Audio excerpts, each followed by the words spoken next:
भगवतो सावक संगो उपटिपन्नो भगवतो सावक संगो संगं नमामि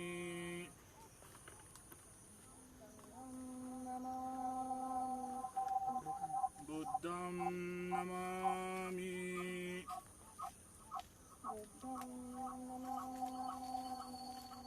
धम्मं नमामि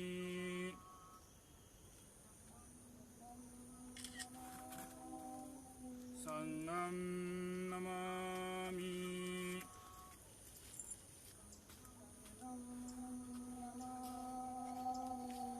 अहं वन्दामि सर्वदा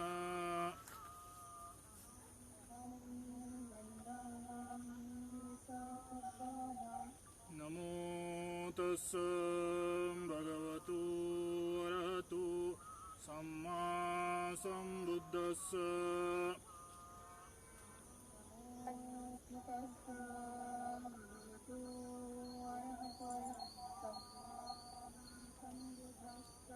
नमो तस्स भगवतो अरहतो सम्मा सम्बुद्धस्स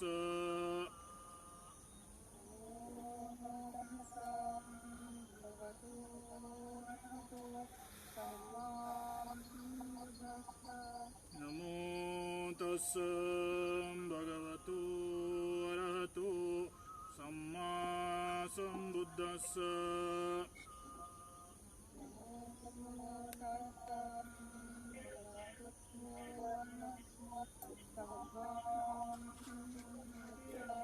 बुद्धं शरणं गच्छामि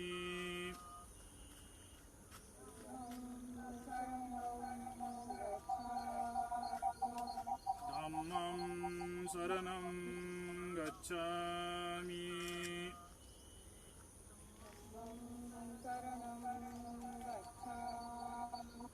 संगं शरणं गच्छामि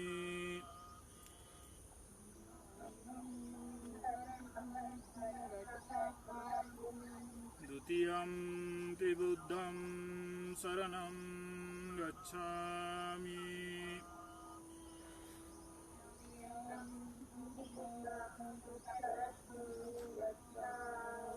द्वितीयंपि धम्मं शरणं गच्छामि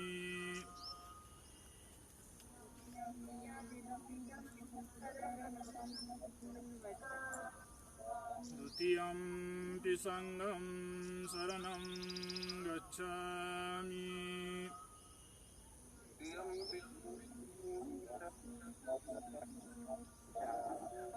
तृतीयंपि बुद्धं शरणं गच्छामि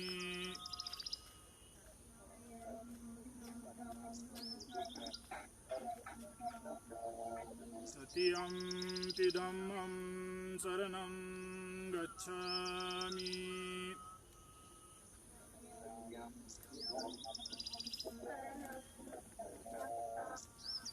तृतीयंपि संघं शरणं गच्छामि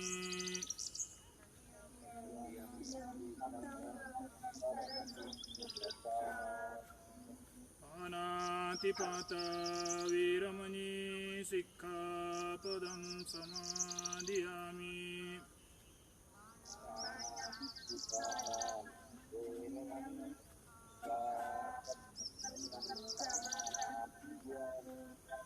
अदिन्नदाना वीरमणि सिक्खापदं समादियामि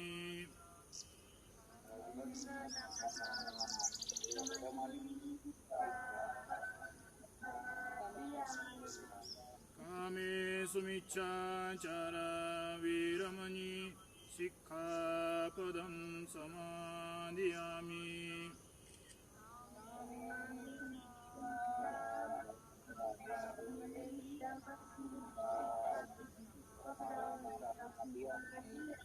मुसावादा वीरमणि सिक्खापदं समादियामि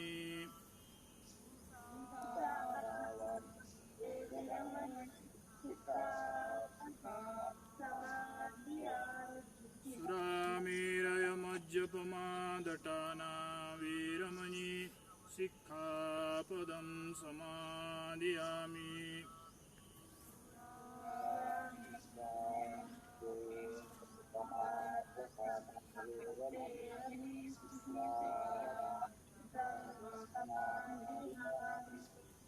सब्बपापस्य अकरणं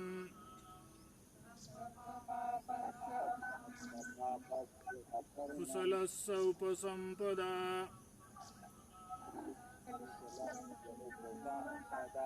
सचित्तपर्योदपनं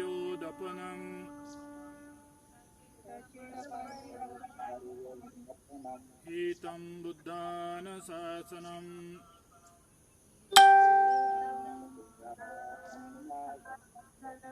साधु साधु साधु।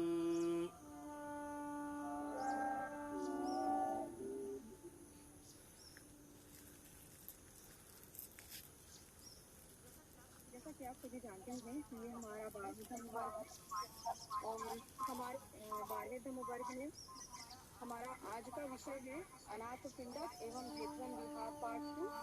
मैं पूज्य आचार्य जी से अनुरोध करती हूँ कि वे आज का धम्म प्रवचन हम सभी को प्रदान करने की कृपा करेंगे।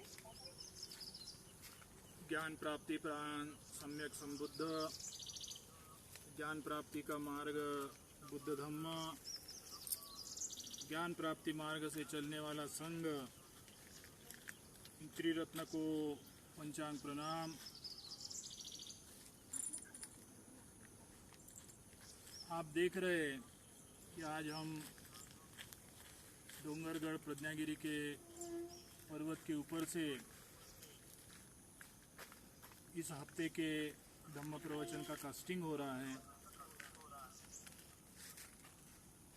आप में से ज़्यादा लोग अपने निवास में मोबाइल कंप्यूटर के सामने बैठकर इस प्रवचन माला को ग्रहण कर रहे हैं। इस कास्टिंग के माध्यम से भी आपके नज़र में आ रहा है कि इस प्रज्ञागिरी पर्वत का जो निसर्ग है वो निसर्ग हमारे जीवन को कितना प्रसन्न करता है। आज ये कोरोना का काल है, मैं आपको वो प्रोत्साहित नहीं कर सकता हूँ कि आप घर के बाहर निकले, लेकिन इस प्रवचन माला आज के इस दृश्य के माध्यम से आप ज़रूर महसूस कर सकते हैं कि इस निसर्ग के बीच में प्रज्ञागिरी के निसर्ग के बीच में जो तथागत सम्यक संबुद्ध की महान प्रतिमा है, ये हमें हमारे जीवन को कितने मैत्री प्रदान करती है, हमारे जीवन में कितना मंगल लाती है। मुझे याद है 1991 में जब मैं आया था यहाँ, उस वक़्त पैया में संघ नहीं था। उस वक़्त वही संस्था Indo Japan Buddhist friend association के नाम से जाना जाता था। कालांतर उसी संस्था का नाम पैया मित्र संघ किया गया। 1991 में यहाँ प्रथम आया। पैया मित्र संघ ने, Indo Japan Buddhist friend association ने जो इस पर्वत के ऊपर धम्म कार्य को शुरुआत किया, उस शुरुआती दिन आज भी मुझे याद है। एक बंजार जगह था, कूले, तमाम जो जानवर है, जंगली जानवर यहाँ निवास करते थे। उनके बीच में रहकर जो आज प्रगति हुई है, हम सभी का महान कष्ट है, कष्ट का कारण है इस प्रज्ञागिरी का विकास। और वही विकास यहाँ आने वाले श्रद्धालुओं को एक धम्म की दिशा दिखाता है, एक धम्म की भावना निर्माण करता है, एक धम्म की ओर ले जाता है। कुछ दिन पहले मैंने एक रिसर्च को देखा। वो रिसर्च यूरोपियन कंट्री के प्रोफेसर लोगों ने, यूरोपियन ही नहीं, अमेरिकन लोग, जापानी लोग, एशिया के कुछ कंट्री के लोगों ने एक रिसर्च किया। वो रिसर्च ये था कि कंट्री वाइज किस कंट्री के लोग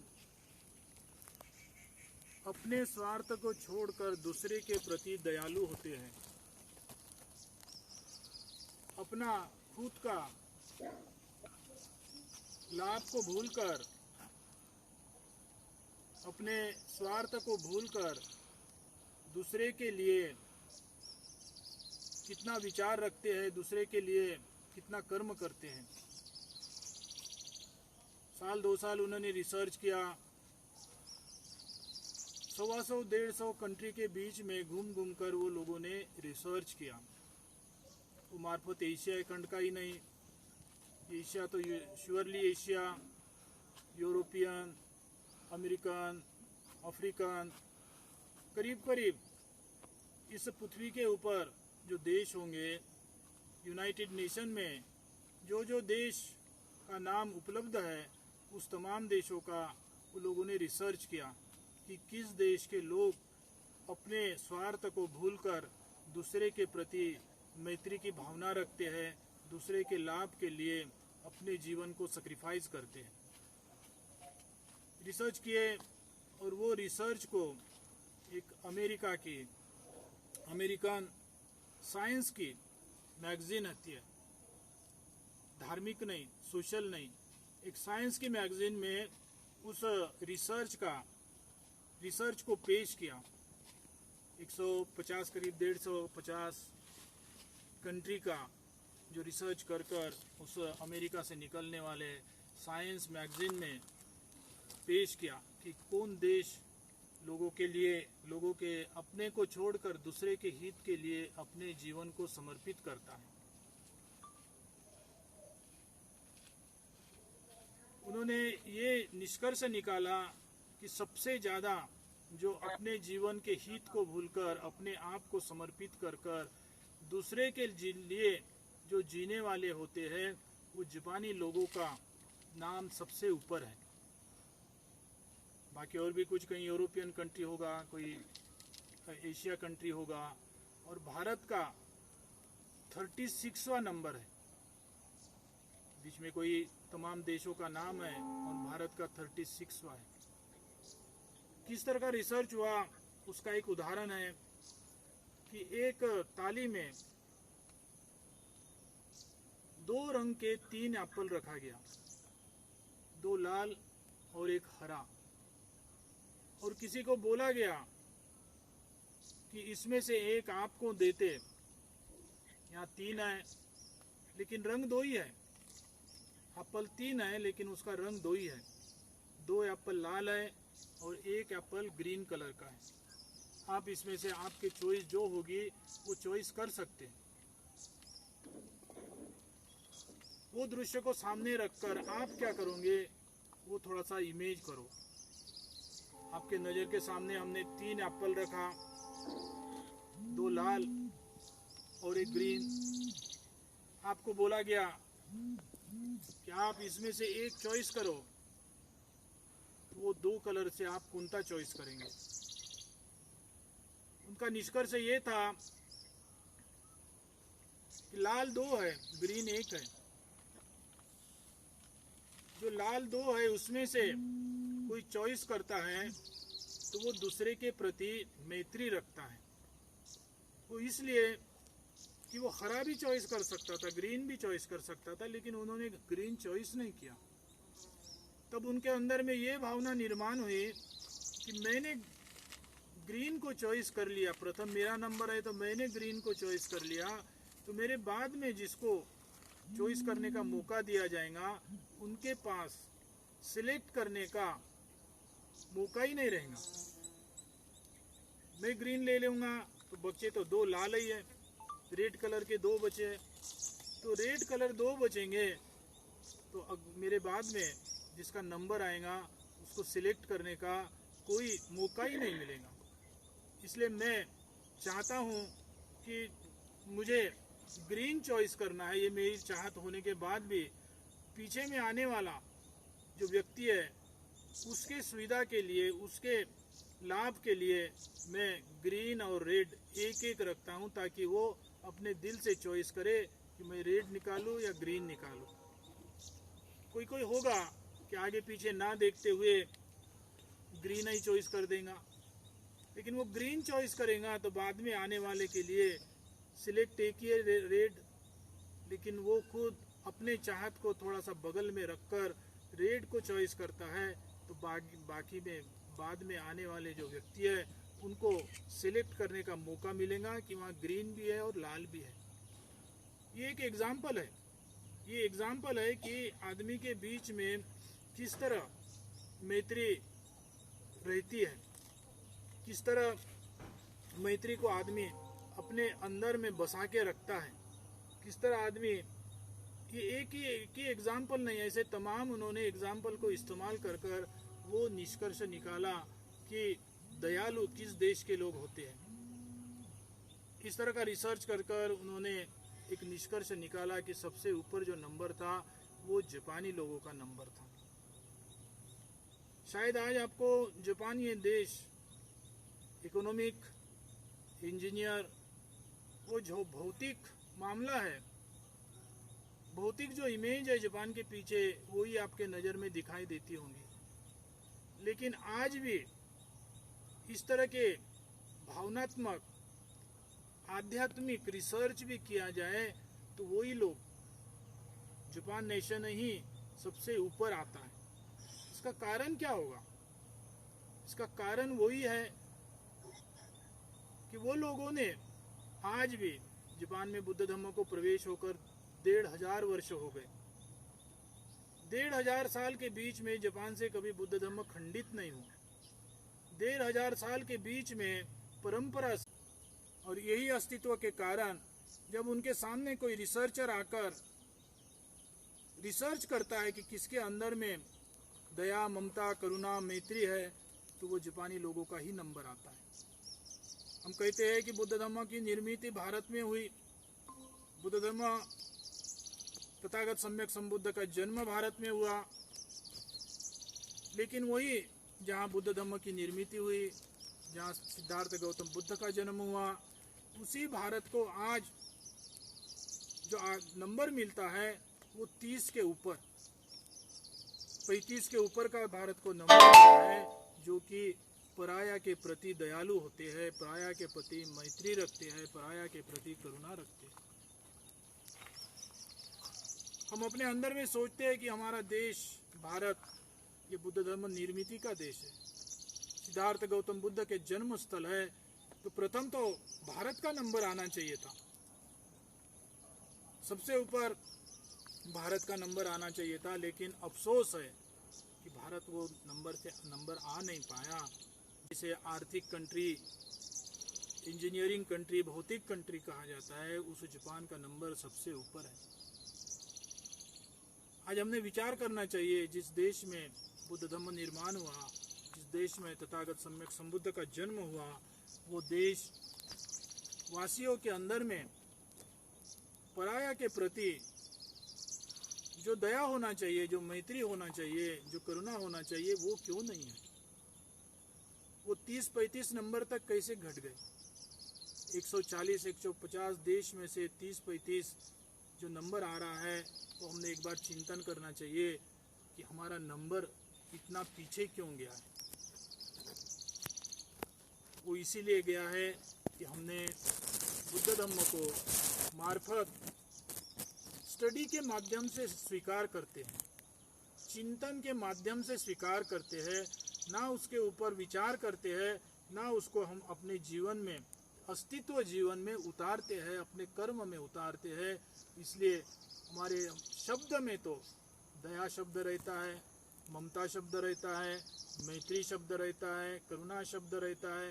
जो दुनिया में नहीं होगा उस भावना के प्रति शब्द, वो शब्द हमारे जबान से निकलता है, हमारे वाचा से निकलता है, लेकिन प्रत्यक्ष प्रैक्टिकली जो हमारे काया वाचा मन से प्रकट होना चाहिए, काया वाचा मन से पराया के प्रति जो दया की भावना, ममता की भावना, मैत्री करुणा की भावना निकलनी चाहिए, प्रकट होनी चाहिए, वो बहुत कमज़ोर होते जा रही है। उसका कारण ये है कि हमने बुद्ध धम्म को एक जीवन के मार्ग के तौर पर नहीं, एक चिंतन के तौर पर ही स्वीकार किया, दूसरा और कुछ नहीं है। इसलिए आज हमने जो पराया के प्रति एक भावना रखनी चाहिए, वो भावना हमारे बीच में है नहीं। हमने लास्ट वीक हमने अंगुलीमाल की कहानी बताया था आपको, और आज उसी श्रृंखला में अनाथ पिंडी के बारे में आपके साथ में बात करना ये आज का विषय है।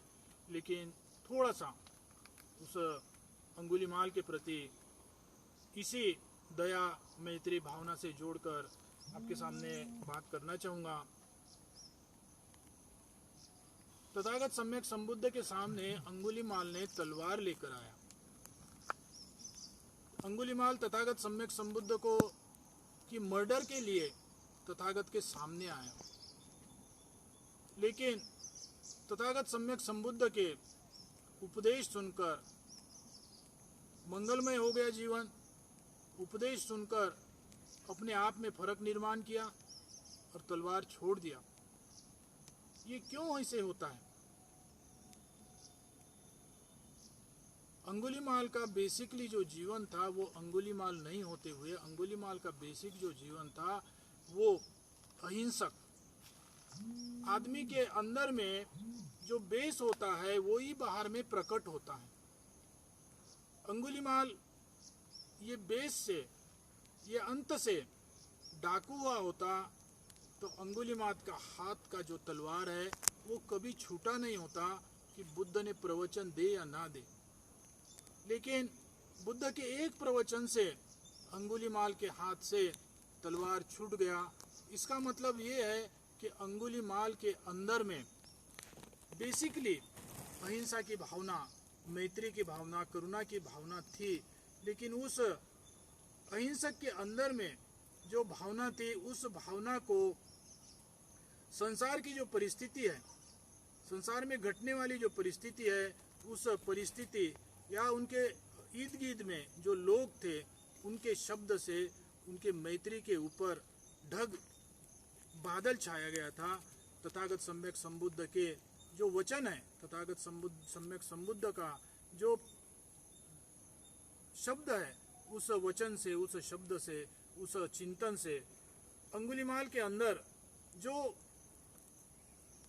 मर्डर का एक बादल छाया था वो निकलकर बेस जो अहिंसक था वो बेस फिर से प्रकट हुआ है। हमारी भी वही कहानी होती है। आपने अजात शत्रु का नाम सुना होगा। अजात शत्रु यहाँ तक गलत काम किया कि अपने माता पिता को भी छोड़ा नहीं, माता पिता का भी मर्डर किया। इसी इतिहास के बारे में आपको जानकारी होगी या फिर आगे हम इसके बारे में भी जानकारी देंगे। अजात शत्रु ने अपने पिता के जो राजगद्दी है उस गद्दी के आवश्यकता के लिए, चाहत के लिए अपने पिता से भी दुश्मनी निर्माण की, माता से भी दुश्मनी निर्माण की। लेकिन अजात शत्रु के अंदर में मैत्री की भावना थी, उसको किसी ने बिगाड़ दिया था। आदमी एक सरीके नहीं होते। अजात शत्रु ये सिद्धार्थ गौतम बुद्ध से ब्लडली कोई जुड़ा हुआ नहीं था, लेकिन जीवन सिद्धार्थ गौतम बुद्ध के फॉलोअर, एक अनुयायी के तरह, शिष्य के तौर पर जिया। लेकिन अजात शत्रु को भड़काने वाला जो था वो कहा जाता है कि सिद्धार्थ गौतम बुद्ध के ब्लडली रिलेशन थे। ब्लडली रिलेशन होने वाले ने अजातशत्रु को भड़काया। अजातशत्रु ने माता पिता को उस गद्दी के लिए माता पिता से भी गद्दारी किया। लेकिन आपको ये भी जानकारी होगी, आपको ये भी मालूम होगा कि प्रथम जो राजगीर में संगीति बैठी, 500 अरहत को लेकर संगीति बैठी, उस 500 अरहत एक हफ्ता भर जो बैठे, उस एक हफ्ता भर के संगीति की दायक वही अजातशत्रु था। अजातशत्रु के अंदर में भी, अंगुलिमाल के अंदर में जिस तरह मैत्री थी, अंगुलिमाल के अंदर में जिस तरह पराया के प्रति भावना थी, अजातशत्रु के अंदर में भी वही भावना थी। लेकिन संसारिक माहौल से, संसारिक दृश्य से, संसारिक उठपटांग से अजातशत्रु के मन में भी दुश्मनी, गलत एक बादल छाया गया था। लेकिन वो बादल निकल गया तो अजातशत्रु ने 500 भिक्षु को हफ्ते भर, भिक्षु 500, उनके सेवक होंगे, ये होंगे, वो होंगे, आप उस संख्या का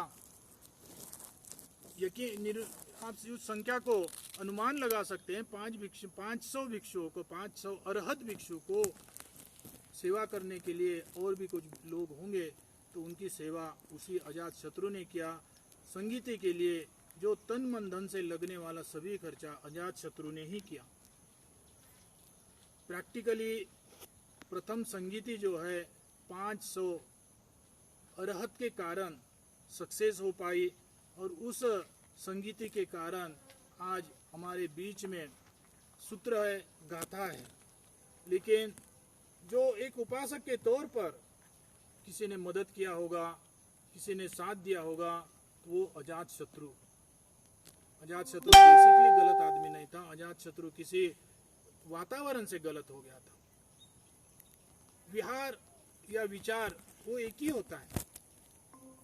आप विहार में जाते हो ये भावना से लेकर जाते हो कि विहार के माध्यम से मुझे आर्थिक प्रॉफिट होनी चाहिए। आप विहार में जाते हो कि विहार के माध्यम से मुझे एक बहुत बड़ा पद मिलना चाहिए। आप विहार में जाते हैं तो कुछ अपने व्यक्तिगत लाभ के लिए जाते हैं, तो आपको वही प्राप्त होगा जो आपके अंदर में चाहत है। आप विहार में जाएंगे या और बुद्ध के सामने जाएंगे या और कहीं जाएंगे, लेकिन आपके अंदर में जो चाहत होती है, आपके अंदर में जो विचार होता है, वो विचार किसी के शब्द से, किसी के चिंतन से, किसी के कहने से फक्त प्रकट होता है अंदर की भावना। इस प्रज्ञागिरी में आकर आपके अंदर में एक बुद्ध ने जो कहा, बुद्ध धर्म के माध्यम से ज्ञान प्राप्त होना चाहिए, मैत्री की भावना प्राप्त होनी चाहिए, ये उद्देश्य लेकर इस प्रज्ञागिरी में आएंगे तो बुद्ध का उपदेश ही वो है, ज्ञान, मैत्री, करुणा।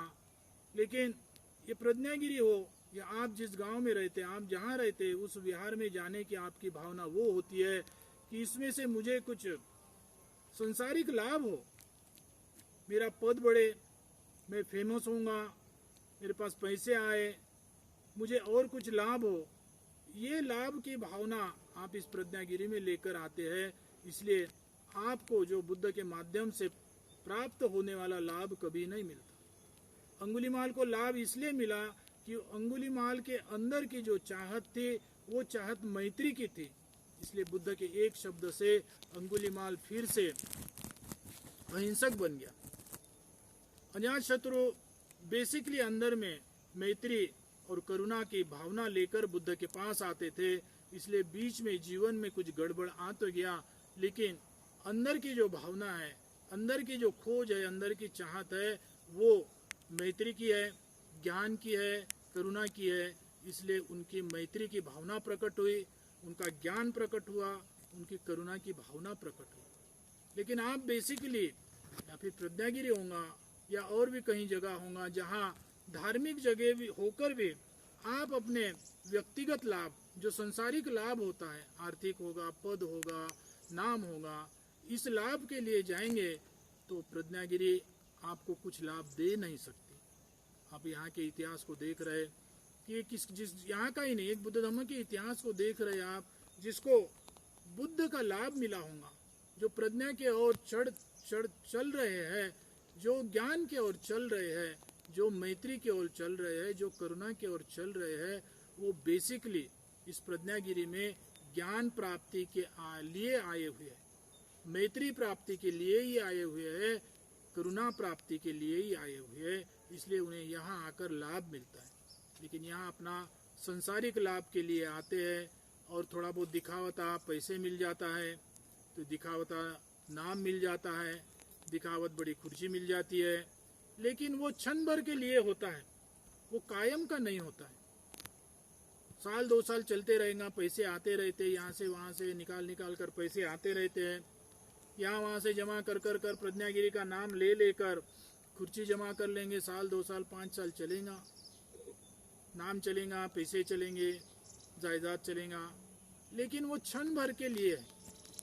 लेकिन आप बेसिकली इस पर्वत के ऊपर ज्ञान प्राप्ति के लिए, ज्ञान खोजने के लिए, धम्म को खोजने के लिए, धम्म को समझने के लिए जो गौतम बुद्ध ने बताया है उसके लिए आए, मैत्री प्राप्त के लिए आए, करुणा प्राप्ति के लिए आए, तो आपके अंदर आज जो दुनिया का रिसर्च कह रहा है कि भारत 35वां 36वें नंबर में है, वो नंबर कम से कम बुद्ध अनुयायी का नंबर तो जल्द से जल्द बढ़ सकता है। अदरवाइज इसी जगह प्रज्ञागिरी हो या और भी कोई धार्मिक जगह में भी आप अपने संसारिक लाभ के लिए आते हैं तो वो आपको क्षण भर का लाभ मिलेगा। कायम जो बुद्ध ने, सिद्धार्थ ने प्राप्त किया वो खुशियाँ, वो मंगलमय जीवन आपको कभी नहीं मिलेगा। आज जो हमने प्रवचन किया, आज इस बहुत स्मरणीय में हम बैठे हैं। प्रज्ञागिरी ये एक धार्मिक, जहाँ से चढ़वड़ होनी चाहिए, एक धार्मिक भावना से हमने 1991 से शुरुआत कर लोगों के बीच में धम्म रुजे, यहाँ एक धम्म का अध्ययन केंद्र बने, ये प्रज्ञागिरी धम्म का प्रचार प्रसार की जगह बने।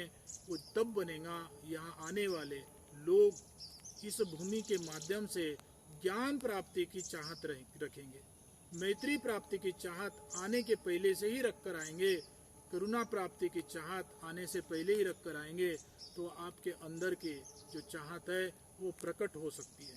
अदरवाइज क्षण भर का खुशियाँ लेकर उसी को बुद्ध धम्म समझेंगे तो बुद्ध धम्म के माध्यम से आपको मिलने वाला लाभ मिलना कठिन है। आज हमने अनाथ पिंडक के बारे में आपसे बात करनी थी, लेकिन टाइम हो जाने के कारण वहाँ तक हम पहुँच नहीं पाए। अगले हफ्ते भी इसी वक्त इसी टाइम में हम ज़रूर अनाथ पिंडक के बारे में आपके साथ वार्तालाप करेंगे। एक एक जो बुद्ध धम्म में दिया हुआ ज्ञान, एक एक बुद्ध धम्म में दिया हुआ चिंतन आपके साथ शेयर करते, आपके अंदर में बुद्ध की वाणी रुझे, बुद्ध का उपदेश रुझे, आपके अंदर में मैत्री करुणा निर्माण हो, प्रकट हो। यही भावना से अगले हफ्ते भी हम इसी माला को, प्रवचन माला को जारी रखेंगे। आज वक्त हो गया तो यहीं समाप्त करते हैं।